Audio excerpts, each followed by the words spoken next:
City of Stevens Point Plan Commission meeting, recorded May 3, 2021.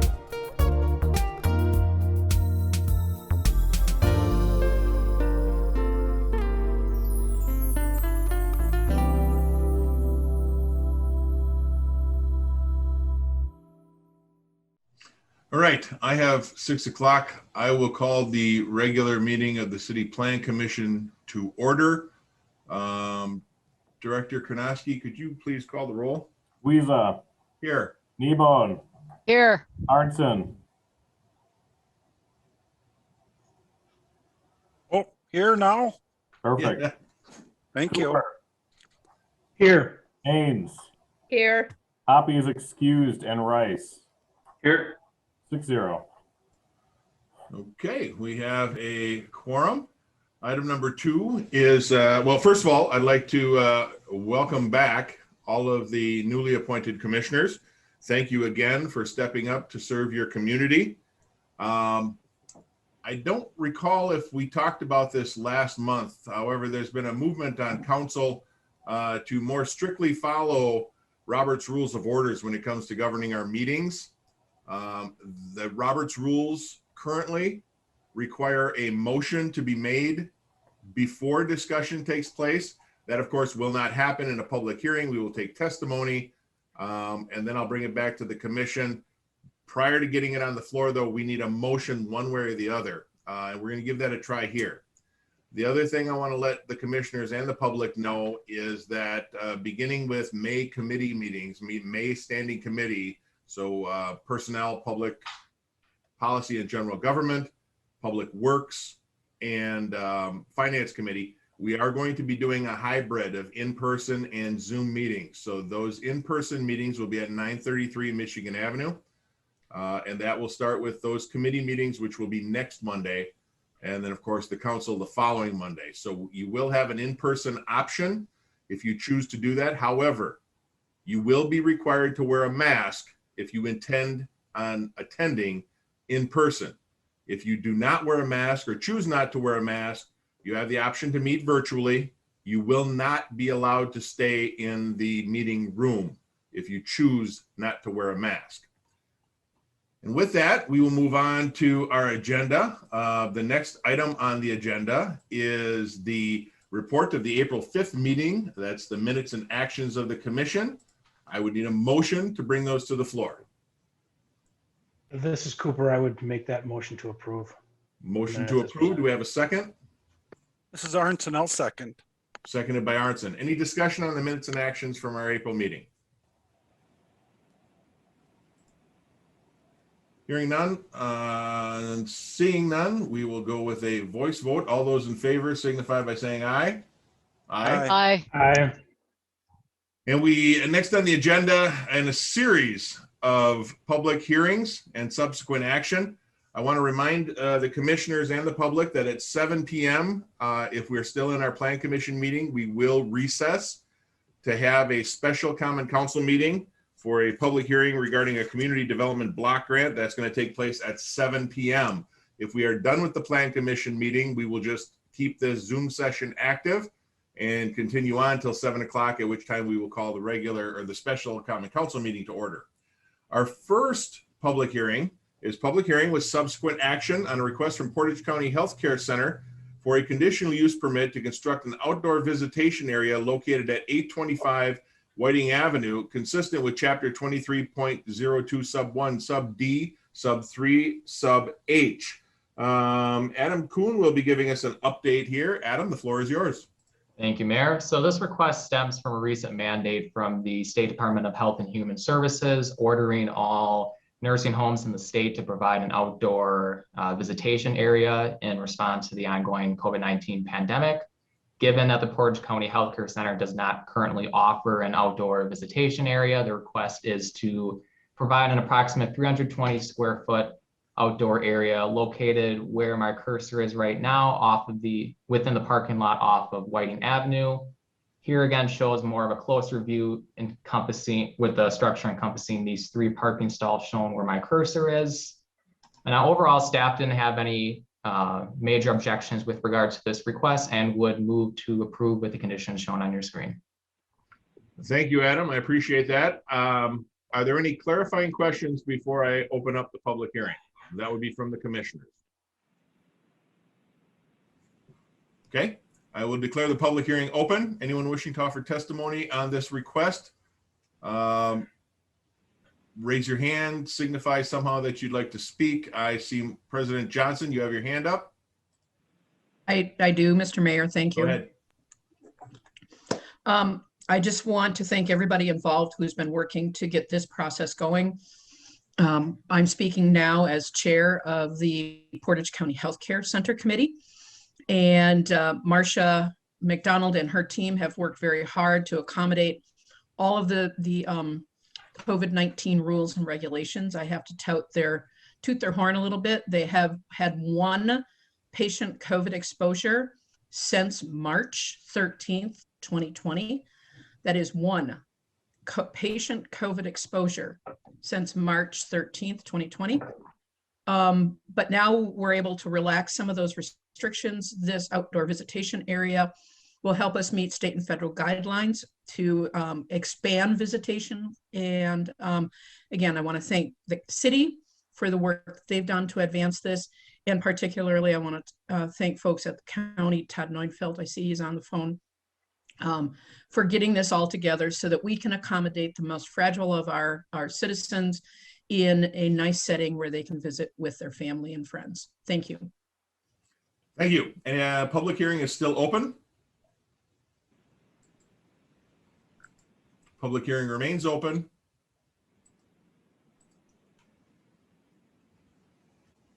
For the third and final time, the public hearing is open.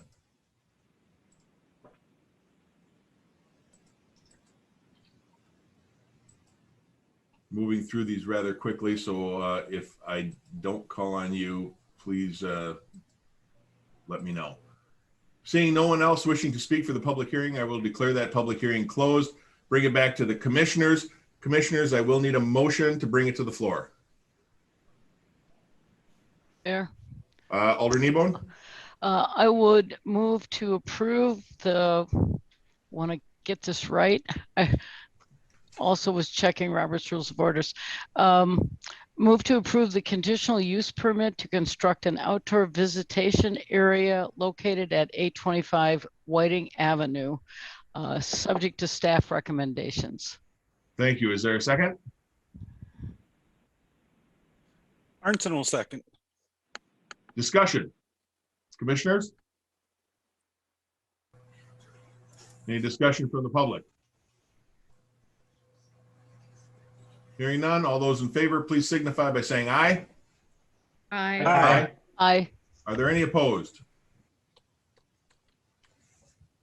Seeing none, that is approved. The next item on our agenda is a public hearing, again with subsequent action, on a request from Doug Suter representing David Craigie. I probably got that wrong and I apologize. For a conditional use permit to perform interior and exterior renovations on an existing vehicle repair center located at 201 Green Avenue North, consistent with Chapter 23.02 Sub 4, Sub E, Sub 3.4, Sub 1. Adam, you're going to take this one as well? Correct. Thank you, Mayor. So this request includes several renovations within, as the mayor mentioned, an existing vehicle repair center. So the couple of renovations include removing interior walls currently separating the vehicle repair service, expanding it slightly by removing office space and bathroom space roughly where my cursor is located right now. Third is expanding an existing driveway in the lot to accommodate the two of the four total overhead doors that are proposed to be installed within the building. Then the last improvement is the installation of a sewer connection from Green Avenue North to coincide with the vehicle repair center. Now, while vehicle repair centers are a permitted use in the B4 district, it is a conditional use in the Wellhead Protection B district, thus requiring a conditional use permit. Overall, staff does recommend the request as presented with the following conditions shown on your screen. Now, most of these do coincide with more standard conditions for any type of work done within the Wellhead Protection B District. I can tell that the applicant has been working with myself and Water Superintendent Eric Southworth, about what are the required conditions for this request and any additional stormwater practices or reviews that would be required subject to this request. So overall, staff does recommend approval as presented. Thanks. Thank you very much. Any clarifying questions from the commissioners before we get started? Yeah, Arnson has a question, if I might. Can you Yes, hear me? please, go ahead. Oh, all right. Just the catch basins, I see referenced in another one later on. They drain to the sanitary sewer, I assume? Or storm sewer or some other way? I know Director Lemke is on the call. I would have refer that question over to him. Sure. Excuse me. We're looking at the stormwater plan review now. They're looking at a few options. I mean, I know there's not a sheet up in front of us. I'm assuming you're talking about catch basins outside, not inside, right? I just see it in item number 1 under staff recommendations. Catch basins shall be installed around every fill point to catch product that may drip during the transfer process. Oh, right. Yeah. No, that's more of a containment type matter. So yeah, that's not anything that will go to a storm sewer. Good, thanks. You bet. Any other clarifying questions from the commissioners?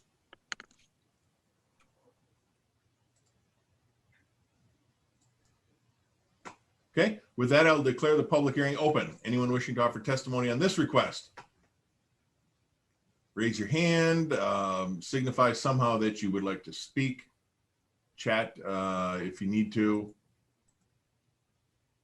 Public, I see, is it Devin? Yes. Go ahead, sir. Thank you very much, City of Stevens Point Plan Commission. This is Devin Winter, engineer on the project. Just wanted to thank you for the opportunity to hear this. And then the one question I have that was brought up by the owner that I just want to ask the question during the public hearing comment is if the driveway extension were to go to the south, my question is Mitchell Drive still a public roadway? And sir, we'll answer those questions for you after the public hearing. Okay, sounds good. Thank you. I would ask our zoning administrator to make note of that, or Director Konoski, and we'll answer that question after the public hearing, sir. Thank you. We can talk at that point. Thank you very much. No further. Public hearing remains open. Public hearing is still open. And for the third and final time, the public hearing remains open.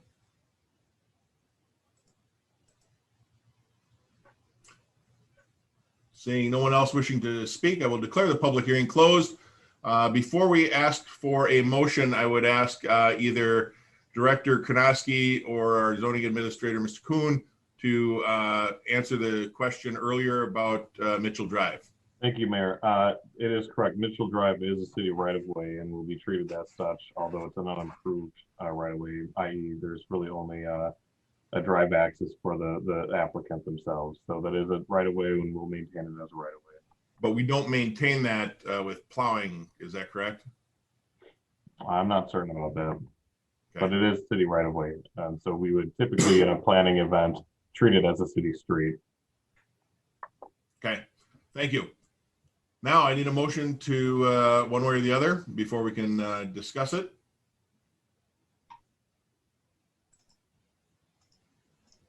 This is always the awkward silence.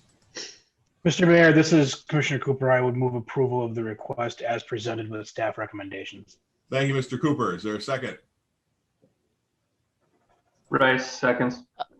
Rice seconds. Thank you very much. Now, I see the representative for the applicant unmuted themselves. Did you have another question, sir? No? Okay. Any other discussion?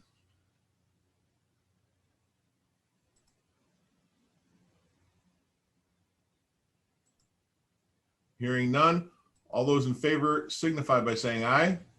Aye. Aye. Aye. Are there any opposed?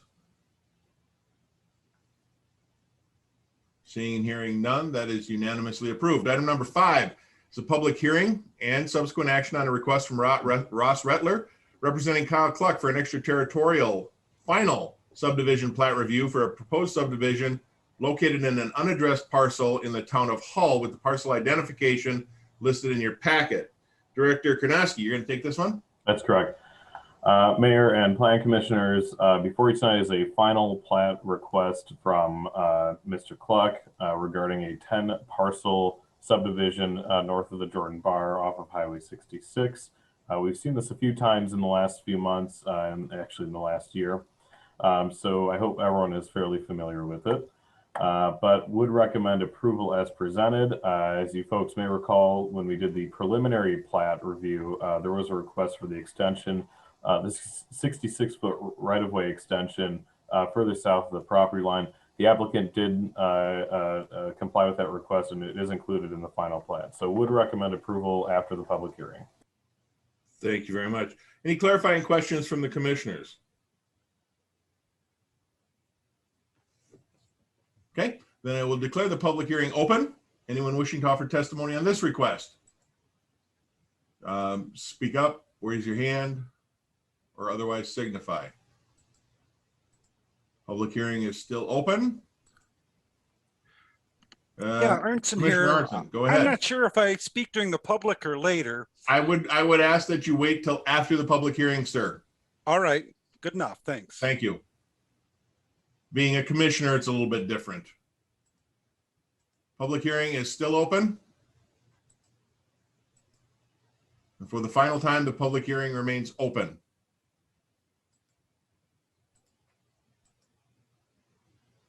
Seeing no one wishing to speak, I will declare the public hearing closed, bring it back to the commissioners.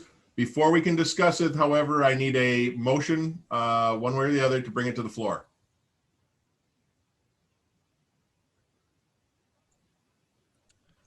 I'd make Commissioner a Arnson. motion to approve the proposal per staff recommendations. Thank you. Do we have a second? Haynes will second. Seconded by Haynes. Thank you very much. Commissioner Arnson, speaking to your first. Yeah, and it's not, I think, our purview on this one, but I'm just wondering if there's any consideration given for the placement of septic systems and private wells in the development. I know that Hull has talked about this a little bit. I don't know where they've gone with it. But you know, obviously I got some experience with it, and that would be something, especially with the smaller lot sizes, to take into consideration. Just, you are absolutely, yeah, sir, you are absolutely correct. That is outside the city's review on this. However, I would open the floor to Director Lemke or Director Karnowski if they wanted to put in their 2 cents. I'll just echo what the mayor said. That's typically handled through county planning and zoning when they do new homes, and they review the best location for well and septic systems. Yeah. And Commissioner Arnson, I know you're pretty familiar with county planning and zoning, so you could follow up with them if you want to. yeah, one of the few meetings I missed, I would have asked, but again, that's why I thought it might be more appropriate for the public comment section than here. But understood. Otherwise, no, I'm good with it. Thank you. Any further discussion?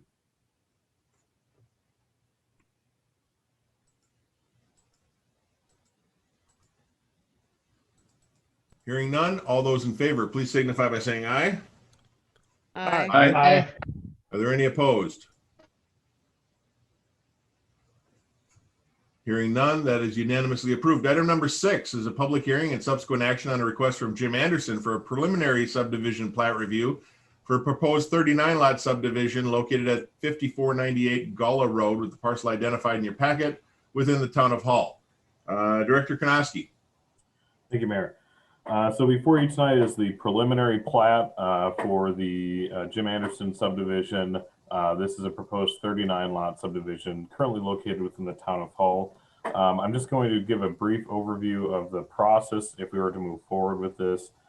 With the approval of the preliminary plat through Plan Commission recommending to council and council ultimately approving the preliminary plat, that's going to give the green light for the applicant to pursue annexation and final plat. So there are still a few additional processes that need to be addressed later. However, once we get through the preliminary plat, that opens up other opportunities for the developer to pursue, again, annexation and final plat. So The commission has also seen this proposed subdivision a few times within the last few months. One of the comments that was originally made was a concern about density. So the developer did choose to increase density from 31 lots to 39 lots during the conceptual review phase. That included adding, additional lots off of Gala Road and Regent Street, and then additional lots along the proposed Forest Creek Road. As I've mentioned before, in a perfect planning world, city staff would like to see road extensions to the north of Forest Creek Road. However, there is a creek back there, and so in order to maintain the creek itself, it doesn't make a lot of sense for road extensions. So the properties are along the north property line will butt adjacent to Lost Creek. And so I know there's some other discussions on, will a subdivision pay for itself? I believe there's some additional materials within your agenda packet that identifies its ability to pay for itself through property tax and maintenance of road and utility infrastructure. I don't want to spend too much time on this. I think we've talked about this pretty extensively. So city staff's recommendation would be to approve as presented and allow the applicant to move forward with the annexation and final plat process. Mr. Anderson and his engineers are also on this phone call, and so they're able to answer any of the questions that the commission may have after the public hearing. Thank you. Any clarifying questions for the commissioners before I open the public hearing?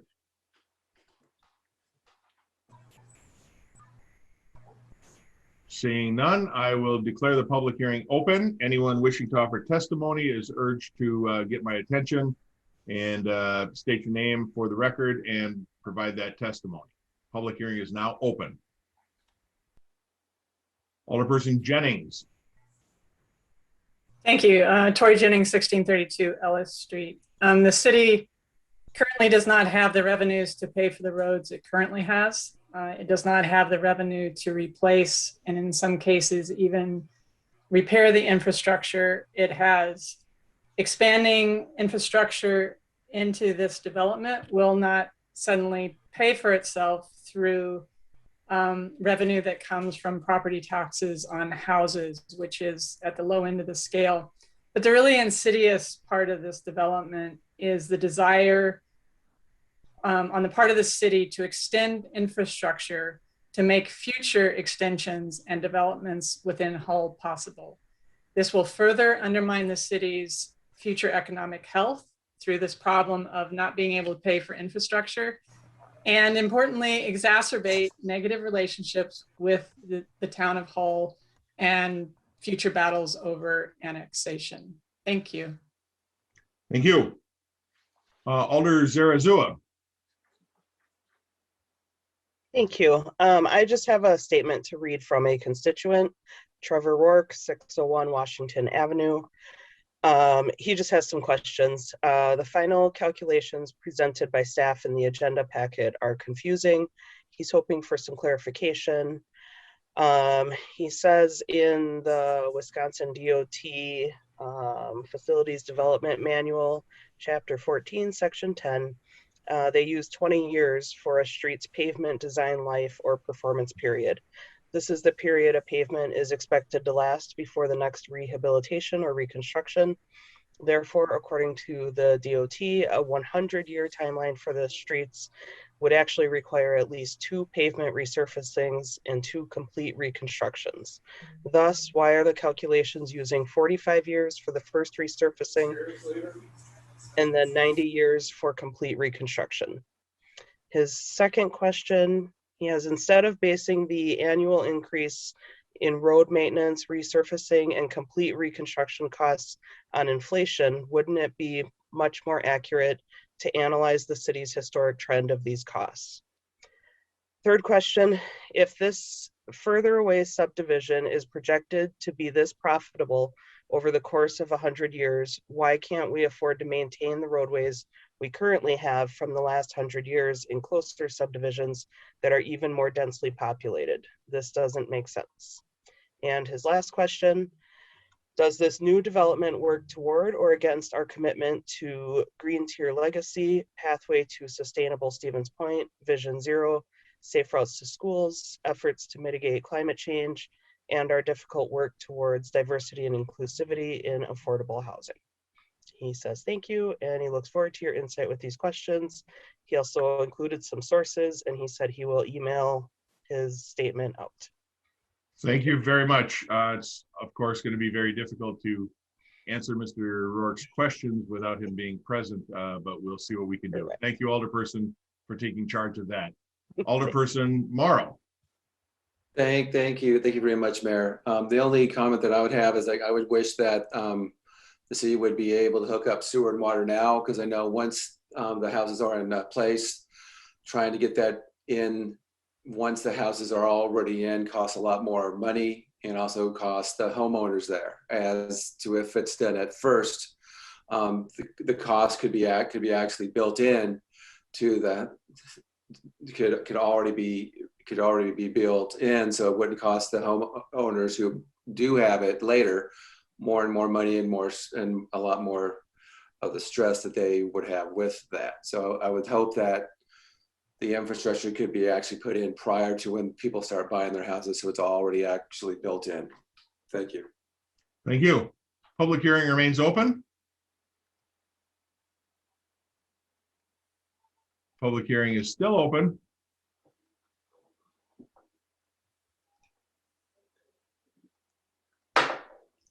And for the third and final time, the public hearing remains open.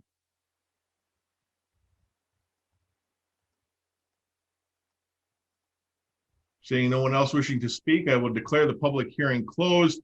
And before we ask for a motion to bring it to the floor, I would ask Director Kanoski just to explain a little bit more. I know you worked with Corey and Director Badoon on the whether or not it pays for itself. I think there's some discrepancies in Mr. Rourke's statements, but could you explain the information that was included in the packet and whether or not you believe, staff believes that this will pay for itself or not?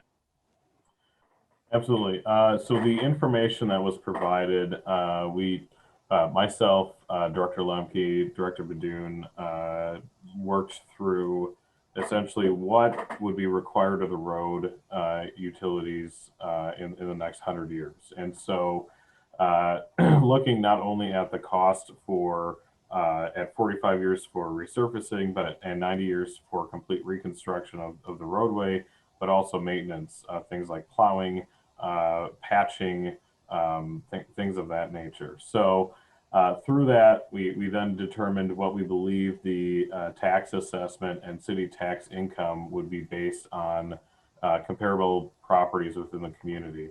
And so we set up our revenue structure, then we looked at our expenditure structure and essentially plugged it into an Excel spreadsheet. And the road maintenance portion is actually on a per lineal foot basis, and that increases by inflation as well. And determine that, if you look at the development just by itself, there is an argument that it does net profit for the city over the 100 years. So, as Mr. Rourke discussed, why weren't we using DOT calculations? I'm not certain. I don't believe we use DOT calculations for residential roadways, this is exactly what this would be. So I'm not certain that those are applicable to this specific development itself. So I think there was a question over making enemies of our neighbors. I know Actually, Director, I don't think that's appropriate because the town of Hull isn't here to represent themselves, and sure, we're taking someone who is detached from the representation in Hull. Sure, there was a letter included from the town of Hull in the agenda packet. So I would defer any questions or concerns over that to that specific letter. Thank you. I appreciate that. Okay, now I would need a motion to bring it to the floor for discussion one way or the other. Commissioner Cooper? Yes, I would move approval of the preliminary plat as presented. Thank you. Is there a second? Kneebone will second. Thank you, Alderperson Kneebone. Further discussion? Alder Kneebone. If this was just an empty lot out in the middle of nowhere, I would not support it. But there's residential housing all up and down Burlesky Road. This property is going to get developed sooner or later, and I would much rather see it come into the city of Stevens Point, attached to city water and sewer to protect our wellhead area, and allow people up and down the street who might like to abandon their wells and septics and join the city water and sewer line. It would give them an opportunity to do that, which further would protect the groundwater and our wells. So I support this development. Again, I think it provides a housing opportunity that's not available in other parts of the city. So I think this really would be a nice opportunity for us to bring this into the city tax base. Thank you. Thank you very much. Any further discussion? Commissioner Rice has some comments. I can appreciate several older people's concerns and some of the constituents' concerns that this type of development maybe isn't what we're envisioning as the ideal or preferred, development for Stevens Point in the long term. But what I think development like this can and would accomplish that benefits that future development in the city center, the urban core, and more dense development is it alleviates some of the pressure on the existing housing stock and alleviate some of the demand on that stock, and should ultimately alleviate some of the inflated prices on the housing in the city center, which currently are prohibitive from doing some of the renovation or remodel projects that maybe we collectively agree would be a more quote unquote ideal opportunity. So again, I'm supportive of this preliminary plat as well. And again, not because it's the ideal thing, but I think it does provide some benefit and maybe is a good kind of stepping stone for the city as we do need to pursue additional housing opportunities and more diverse housing opportunities. And yeah, I think it's a good idea. And I agree with Commissioner Kneebone that it's not, strictly farm field sprawl. It's a vacant piece of property, but it is surrounded by a lot of residential area already too. So again, I'm supportive. Thank you, Commissioner. Any other discussion? Commissioner Arnson. Arnson has question, comment, something. I'm still processing a little bit. I hear the comment about that Alder Morrow made about when would the utilities be installed? And then by extension, do we have any idea how quickly it would be developed? Is this something that's gonna get all houses built in a couple years, or is this a 30, 40 year type of development? I look at it as, overall, I don't have much problem with it. The alternative might very well be another Two Sisters development type of place that in the town hall, which would have bigger lots and septic systems and such not. And that may be more an urban sprawl type situation. Also looking at the letter from the town hall, they seem to indicate that they are wanting to work on a border agreement and seem to imply that a decision on this one would be a part of that or maybe be made after that, which I agree with the neighbor thing and working with the town hall and get that border agreement. So I don't know what I think, but those are just some comments. Thanks. Thank you, Commissioner. I don't know that we can answer your question about how long it takes to get developed. We don't necessarily have control over that. This is a plat review. Director Lemke, did you want to speak to the sewer and water installation? Sure. We have spoken about this as a group, and I do know that it's the understanding and intent to have these lots be on municipal sewer and water. The size of them would dictate that. So that's why that's why that's kind of a known factor right now. You can see that the lots along Gala Road would be serviced off Forest Creek Road based on some easements there. Pretty effective and efficient way to do that. So yeah, they will have sewer and water to them. Thank you. Any other comments or questions?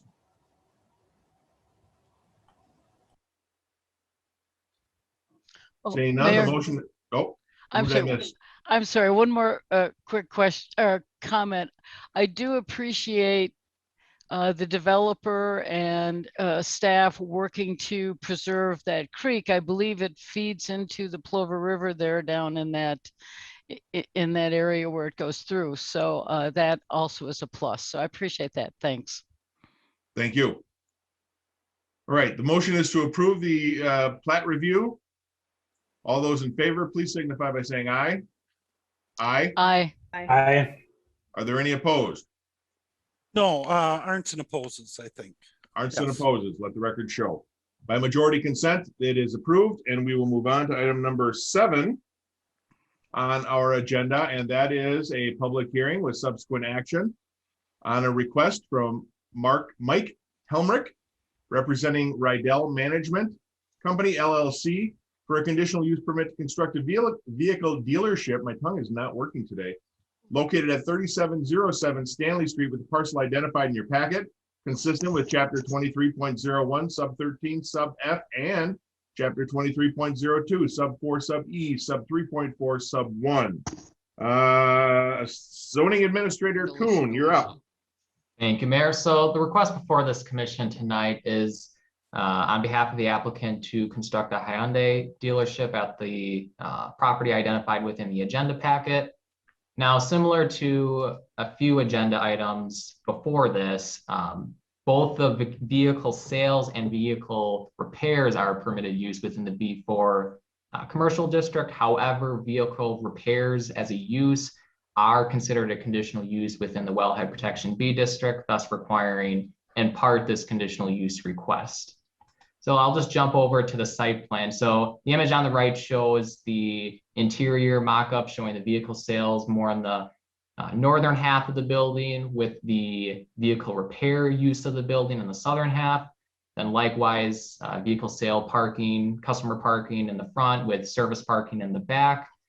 Two quick comments to make about the site plan. First of which is that it is the intent to combine this property with the adjacent dealership to the east. Both properties are under the same ownership. So one of the conditions included that I'll show in a little bit will be to have the two lots combined by a certified survey map. Then secondly, as the commission may recall, a few months ago, there was both a future land use amendment and a rezoning of this parcel to allow for commercial use.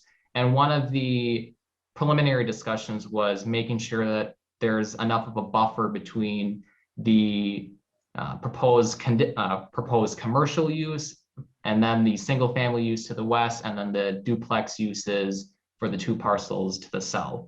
So as you can see, there is fencing proposed along the southern perimeter and most of the western perimeter of the lot, and then followed by additional landscaping for the remainder of the western lot line.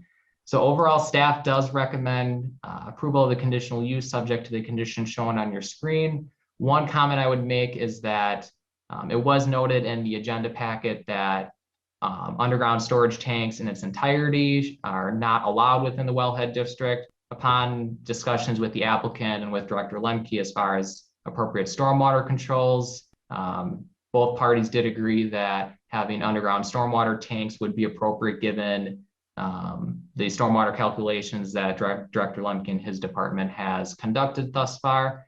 So overall, staff does recommend approval subject to the conditions shown on your screen. Thank you very much. Any clarifying questions from the commissioners before I open up the public hearing?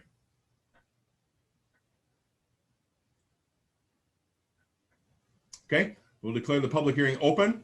Anyone wishing to offer testimony on this request, unmute yourself or raise your virtual hand. Wave your hand in front of your video screen. Public hearing remains open.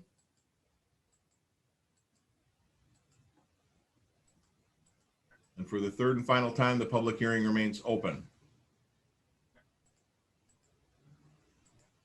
Seeing and hearing no one wishing to offer testimony, I will declare the public hearing closed. Commissioners, what are your wishes?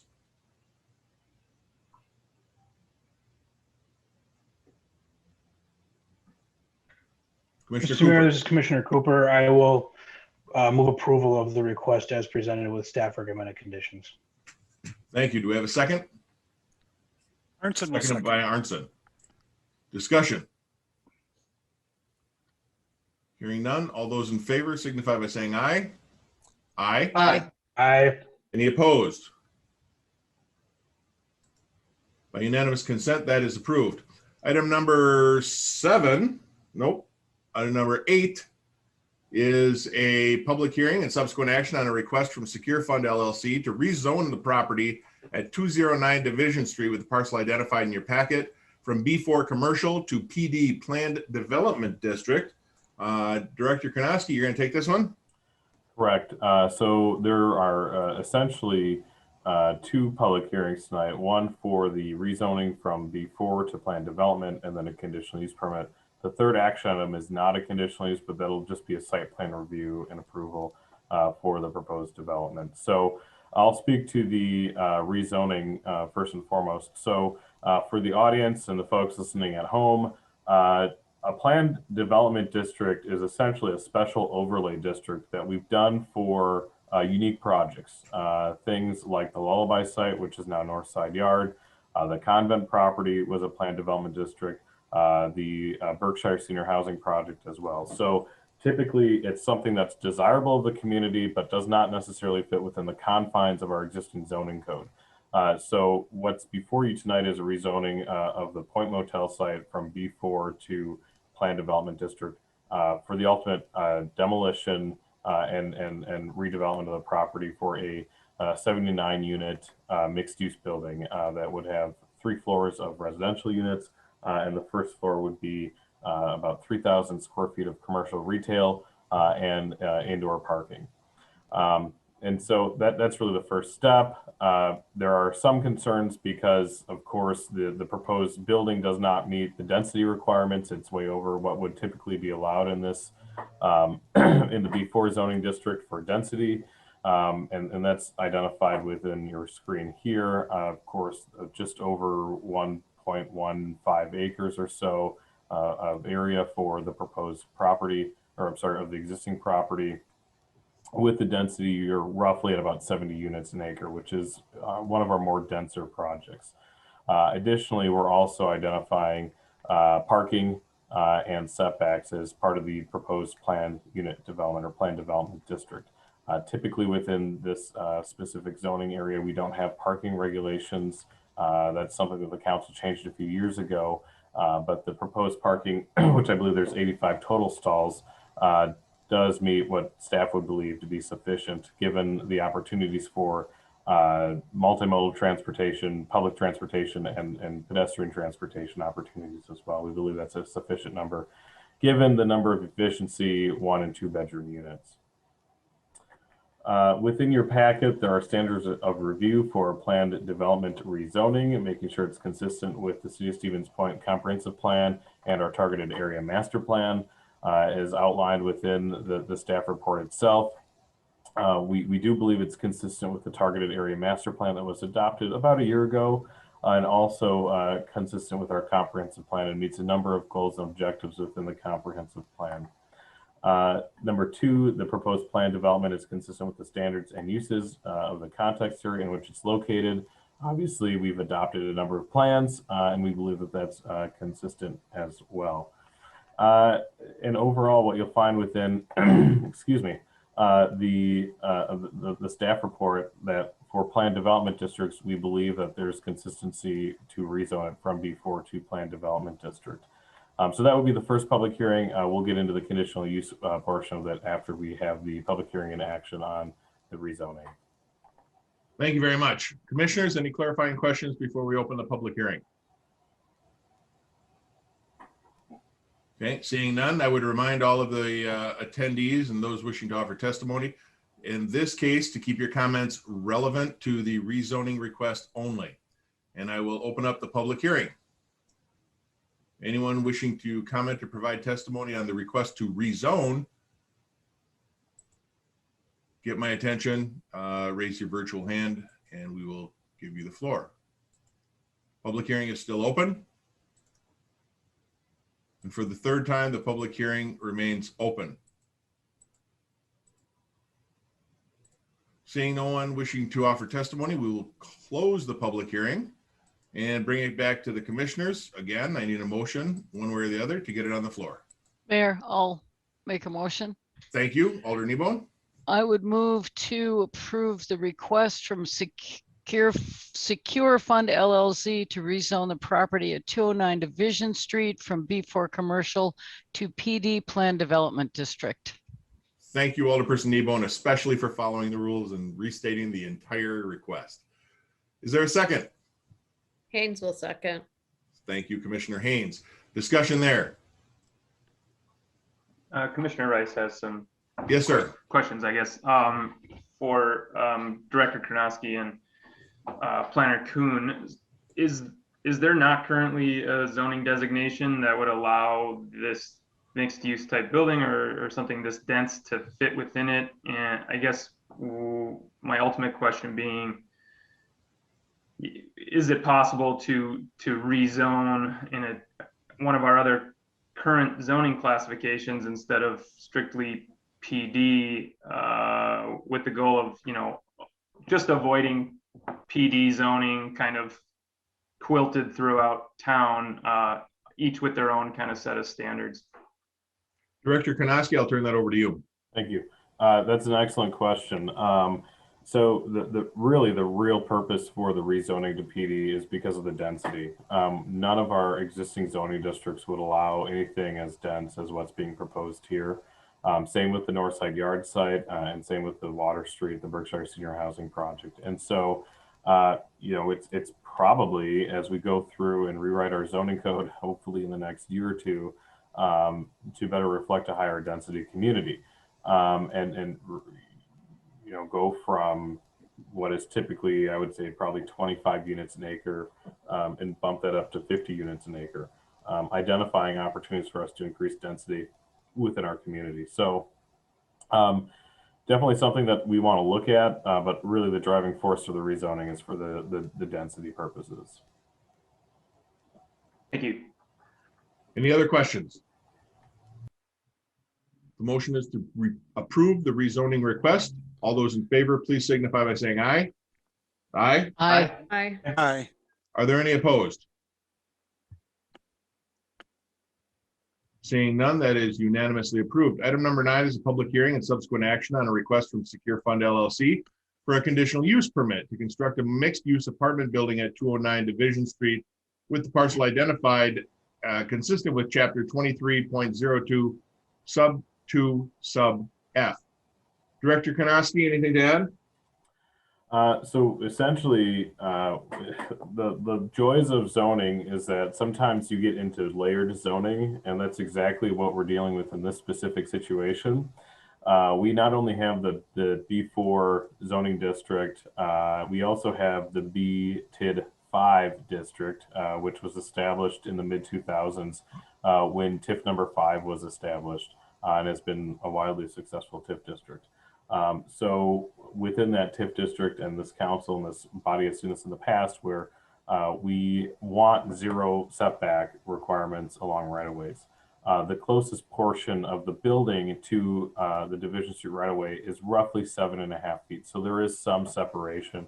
And that's what this conditional use permit is addressing, is that separation between the 0 foot setback from the Division Street right-of-way and from side lot lines to this 7.5 foot setback from that's being proposed here. So, obviously the proposed building is a lot closer to the street than what's currently existing. It is setting the tone for the rest of the development along the Division Street corridor as we look to redevelop that area over the next several years.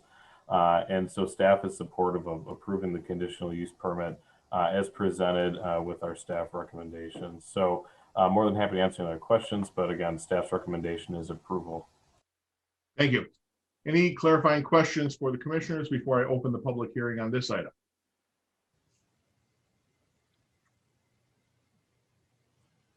Seeing none, I will declare the public hearing open. Anyone wishing to offer testimony, raise your virtual hand, wave it in front of the screen, get my attention, and I will call on you. Public hearing remains open.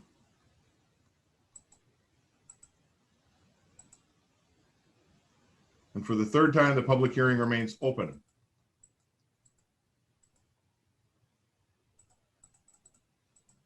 Seeing no one wishing to speak, I will declare the public hearing closed and bring it back to the commissioners. Commissioners, what are your wishes? Haynes would move approval. Thank you. And we'll give the second to Alderperson Kneebone. Is that correct? Yes, I'll second. Thank you. Thank you. I have a motion and a second to approve the conditional use request with staff recommendations. Any further discussion? Hearing none, all those in favor signify by saying aye. Aye. Aye. Aye. Aye. Are there any opposed? With unanimous consent, the conditional use permit is approved. Item number, let's see, 10 we're on.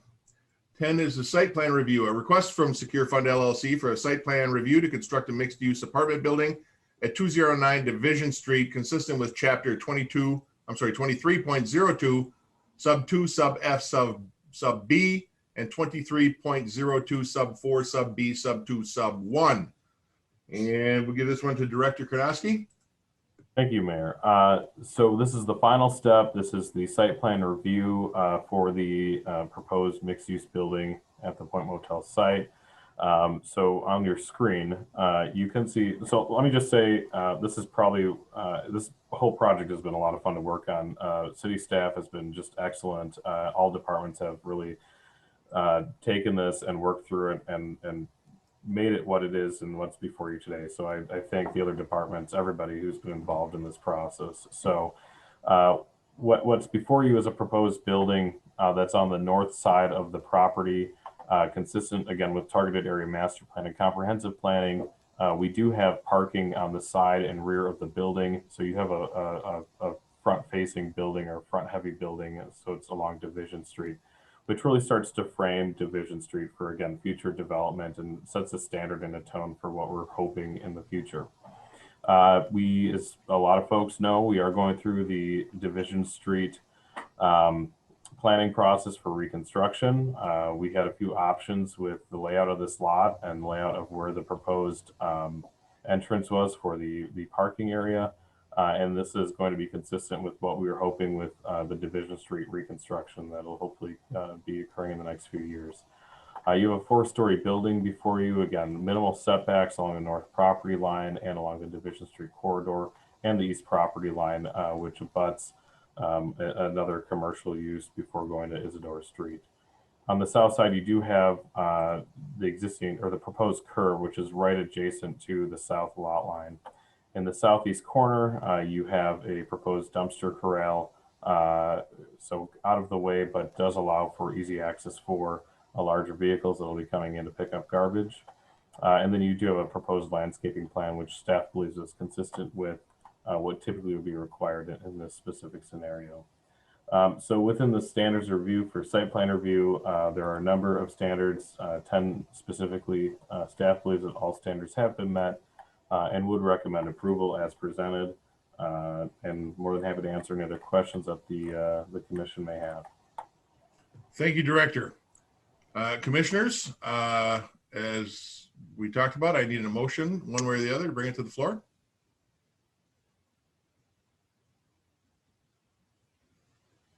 Haynes will move approval. Thank you. Do we have a second? Pro second. Cooper seconds. Discussion.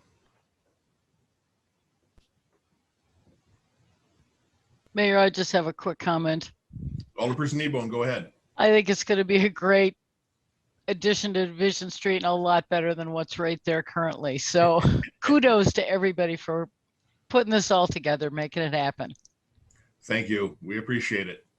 Any other comments or discussion? Hearing none, all those in favor signify by saying aye. Aye. Aye. Aye. Are there any opposed? By unanimous consent, that is also approved.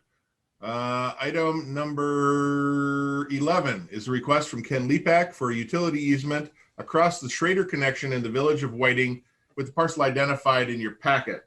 Director Kronosky, we have 4 minutes before we need to recess. Yeah, and Mayor, I wasn't sure if you wanted to recess Plan Commission for a few moments and we can come back to this after council.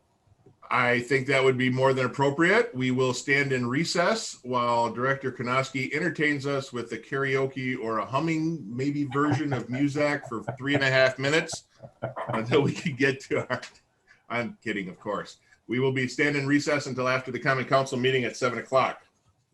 I will now reconvene the Plan Commission at 7:19. And I believe we left off at item number 11, which was a request from Ken Lepak for utility easement across the Schrader connection in the village of Whiting with the parcel identified in your packet. Where did I leave off here? Director Kronosky. Mayor, did you want to do a quorum check, or are you confident that we have a quorum? Let me scroll through here. I don't think we lost anybody. We have Commissioner Cooper. We have everybody moved around. Commissioner Arntzen, Commissioner Rice, Commissioner Haynes, myself, and Alderperson Kneebone. Everyone is still present. Perfect. Okay, thank you, Mayor.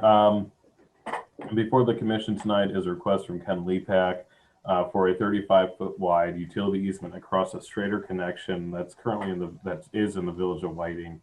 Because the city of Stevens Point does own the parcel, we do have to take action on this as a body. It is for a proposed extension of a sewer main that will be at a 12-foot depth. Mr. Lepak owns several parcels west of the Schrader connection and south of the Schrader connection as well.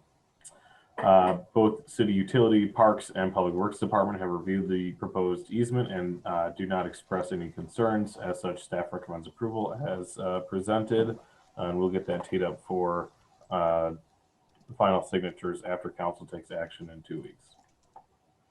Thank you, sir. Commissioners, what are your wishes?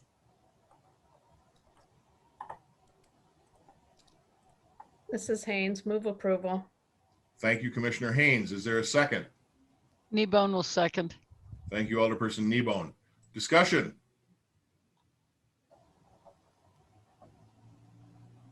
Hearing and seeing none. All those in favor signify by saying aye. Aye. Aye. Aye. Are there any opposed?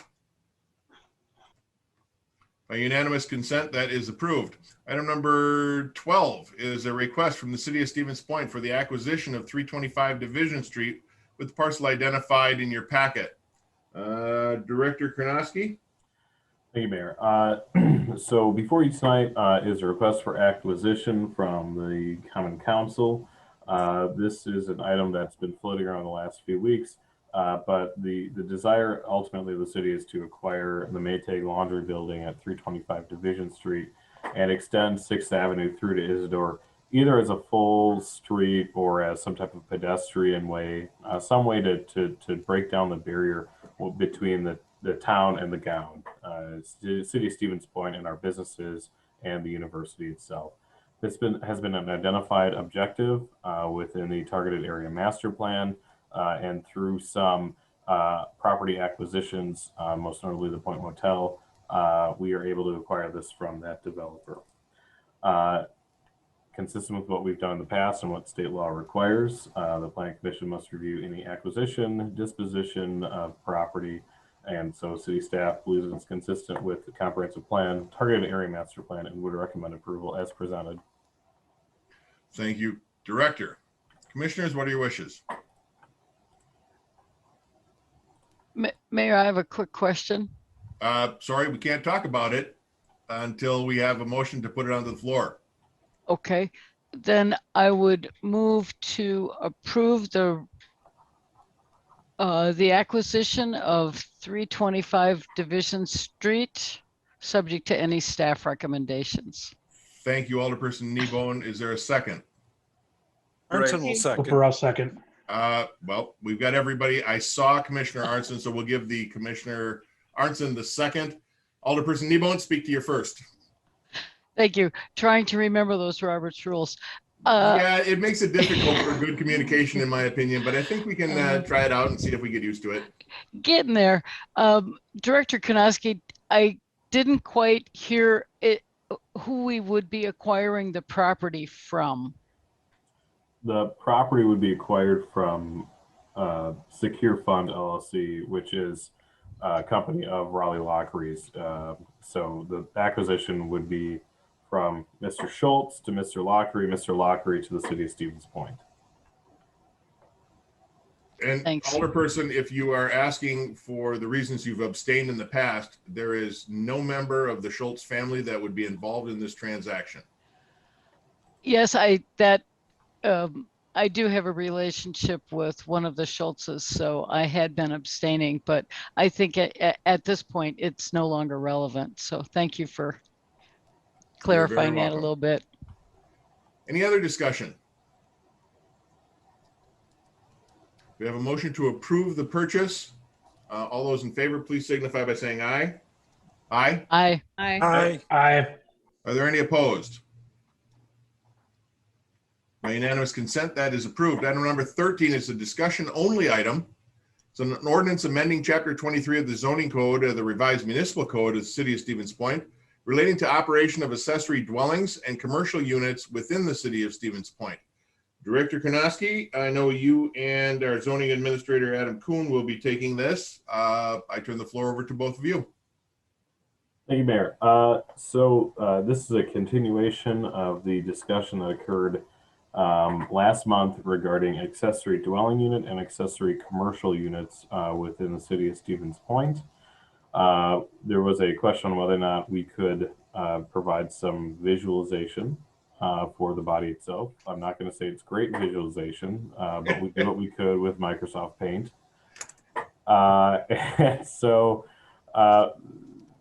The proposed ordinance, I believe, was included in your packet and is consistent with what we've discussed previously.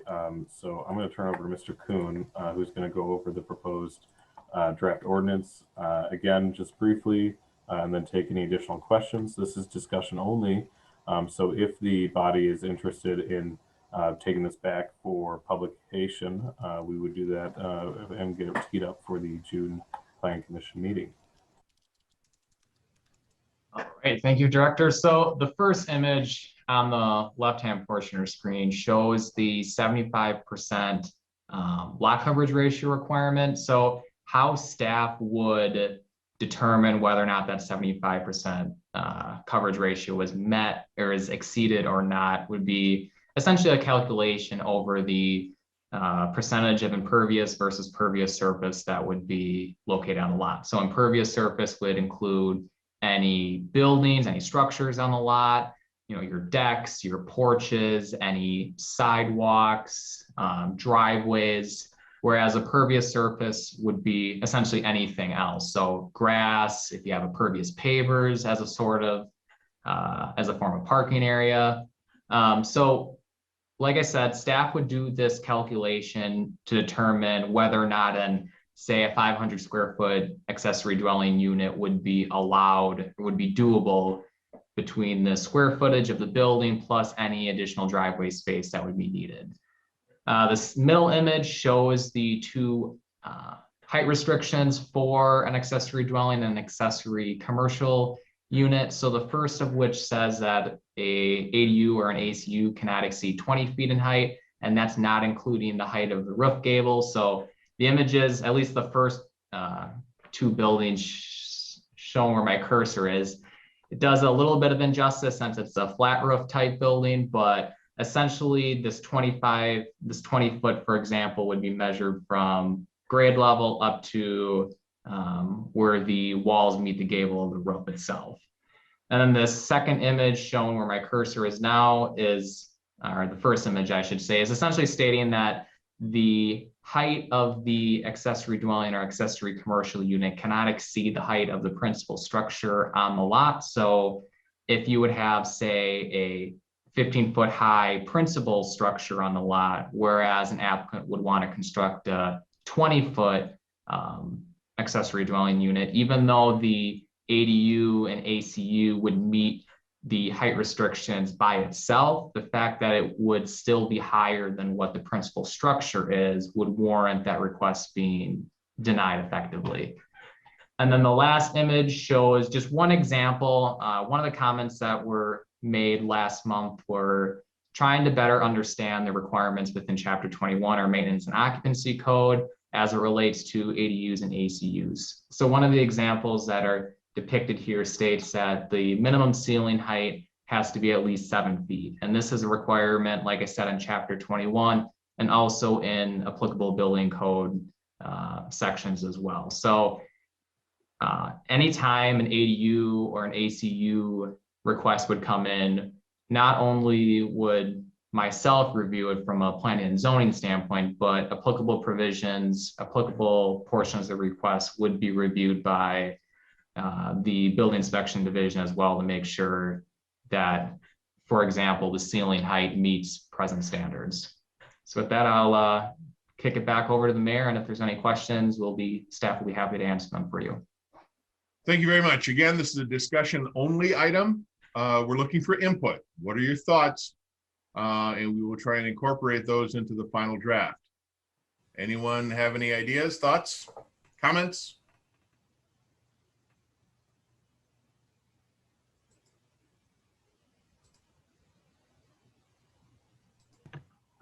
Alder Dalton. Thank you, Mr. Mayor. I'm very supportive of this drafted language overall and the concept of ADUs. I think it's a great direction for our community to move forward with. The one thing that I'd like some further perspective on from city staff that I am not supportive of as written is number 7, the owner occupancy requirement. I think that just will prohibit or severely limit kind of the implementation of this. And I know that there are many communities where this has been implemented and an owner occupancy of the principal dwelling is not required and to great success. And so I just don't necessarily think that is a requirement in order for implementation. Thanks. Thank you. Director Konoski or Administrator Kuhn, did you want to chime in on the thought process behind that? Yeah, I think what you're trying to achieve with the accessory dwelling unit ordinance is providing additional affordable rentals, but also making it more financially stable for people to buy properties that might have an accessory dwelling unit where they could rent those units out, as opposed to getting a landlord who takes an existing single family home, adds an accessory dwelling unit and rents that out. You're not building the wealth that I think we want to be built within the community if you have 2 rentals as opposed to 1 owner occupied and 1 rental. And so personally, I would prefer to keep the owner occupancy requirement in place. I think that's achieving the goals of the housing study and of the city's comprehensive plan, as opposed to getting rid of it. I do get concerned when we start talking about providing accessory dwelling units for rentals only. I don't think it's consistent with what this community wants and what this department would like to see moving forward. Thank you. Any other comments? Mayor, I have a comment. Alder Kneebone, go ahead. You have the floor. I agree with Director Konoski about the owner occupied aspect. The house next to me is a 0 lot like condo and both units are rented. So theoretically, there could be 2 accessory dwelling units built in that backyard. And then now I got 4 rental units on a property right next to single family homes. So I think owner occupied is important for this. Thanks. Thank you. Any other comments?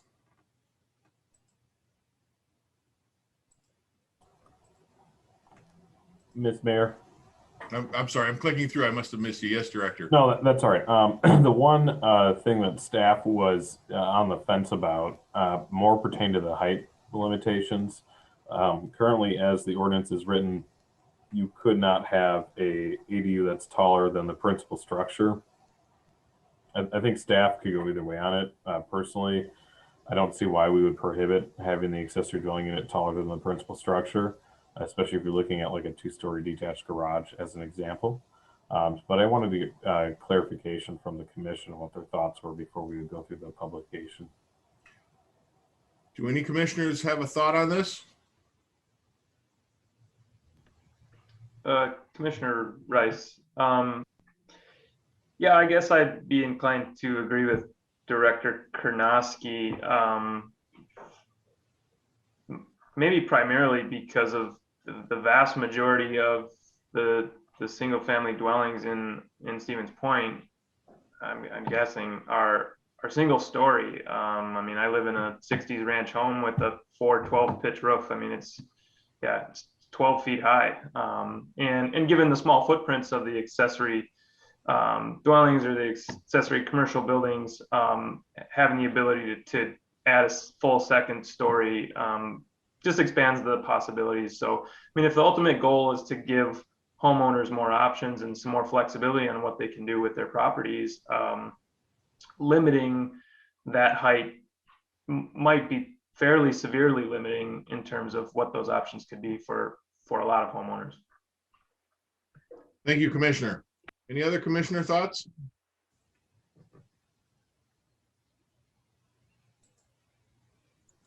Director, Commissioner Arnson. Yeah, no, I guess I'll just chime in that last thought. That makes sense. I can see that's agreeable, but you'd want some type of height limitation. So I assume that's something that that staff would come up with.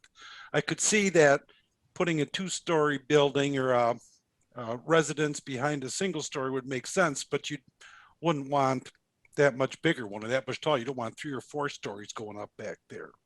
So some type of height limitation, I think, would be appropriate. Maybe that's obvious, but just thought I'd follow through.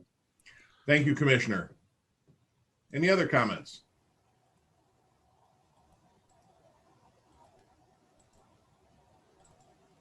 Okay, as I was about to say, I don't know that gives you a whole lot of help, Director Karnosky.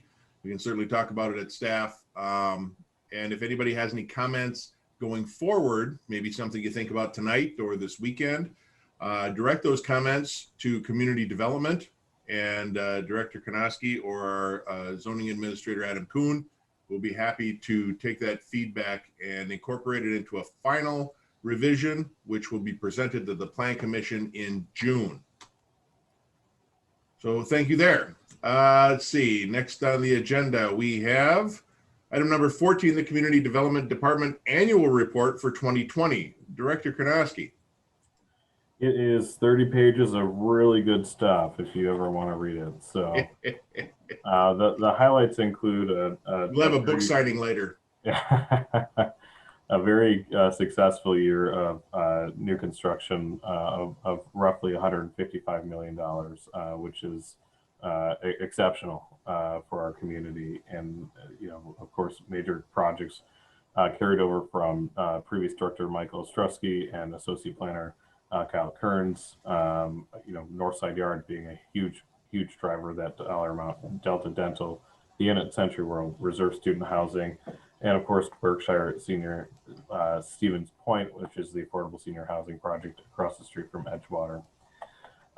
In terms of overall economic development activity, we did a lot this year. Establishment of 3 new TIF districts because we were pushing up against our 12% equalized value rule imposed on us by the state. Did a lot of work at the start and through the COVID-19 pandemic, especially last summer, with the leadership of your staff and President Johnson and Mayor Wiesa and others within the community for the economic recovery team, hosting informational meetings, putting together a website that was easy to understand and getting information out there that was no frills, and connecting resources to our businesses that were most susceptible to closing because of the safer at home order imposed over a year ago. I mean, it's just been an excellent year of cooperation between the municipalities and the counties and all of our private and public partners. And so we have weathered the storm exceptionally well. And a lot of it has to do with the economic diversity within our community and within the economic diversity of our downtown area. Yep, there were some businesses that closed due to retirement or due to COVID, but we've been able to fill a lot of those storefronts with newer businesses, especially in the downtown area. There's within the, we go over each project, the value, the size, location, things of that nature.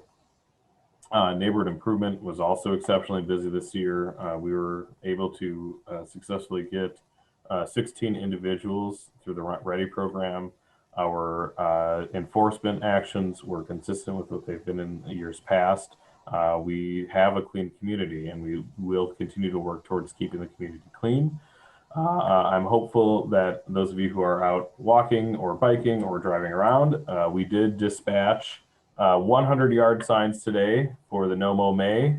So even your own director was in a high-res vest outside and Clark Street putting signs in yards. So we had a lot of fun doing that today. 100 are out. We have 160 total signed up, and so we had to order more signs. So hopefully it'll be a successful program.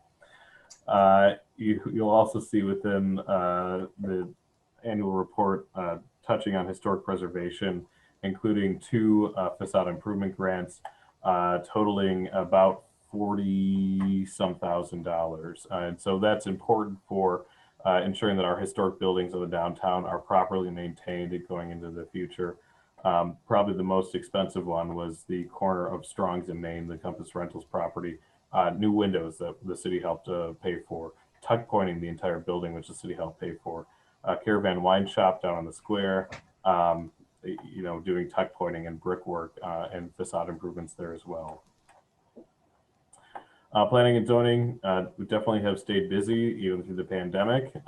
Again, Mr. Kuhn has finally been with us over a year, or coming up on a year. And so he's been a great addition to the department, has dove in headfirst into the shallow end of the pool, and he's floated and he's continued to show up to work every day, and we couldn't be more glad that he's part of our team. That's definitely been a big asset. Of course, the loss of Kyle Kearns in 2020 to the community of Wisconsin Rapids was a major loss for the department, but we were able to fill that position with someone excellent as well.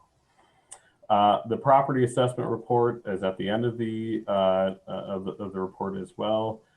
Something that we're doing a little differently than what we've done in past. Instead of doing one major residential revaluation every several years, we're trying to bring the neighborhoods up to where they should be before we do a major revaluation. And so kudos to the staff in the assessing department, reviewing residential home sales, going through photos on the MLS and trying to add value in a state that has made assessing so difficult in the last decade to the point where it's almost impossible to get into homes to take proper measurements to properly assess properties. So Steve and Sharon and Sandy are great resources. So you know, if you want specifics, I'm more than happy to dive into that. Otherwise, everything is included in the 30-page annual report, which will also be available on the city's website under the community development tab. So thank you all. 2020 was a very good year. I'm hopeful 2021 will be as successful.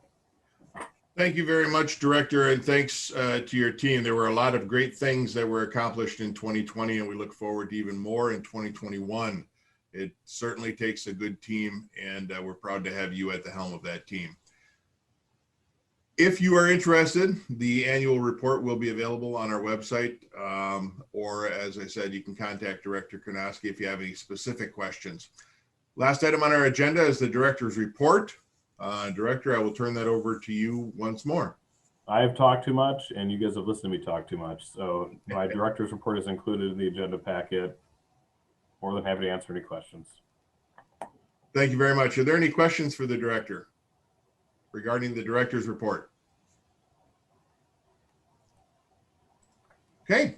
With that, our agenda is exhausted, and we will adjourn at 7:43 p.m. Thank you all very much.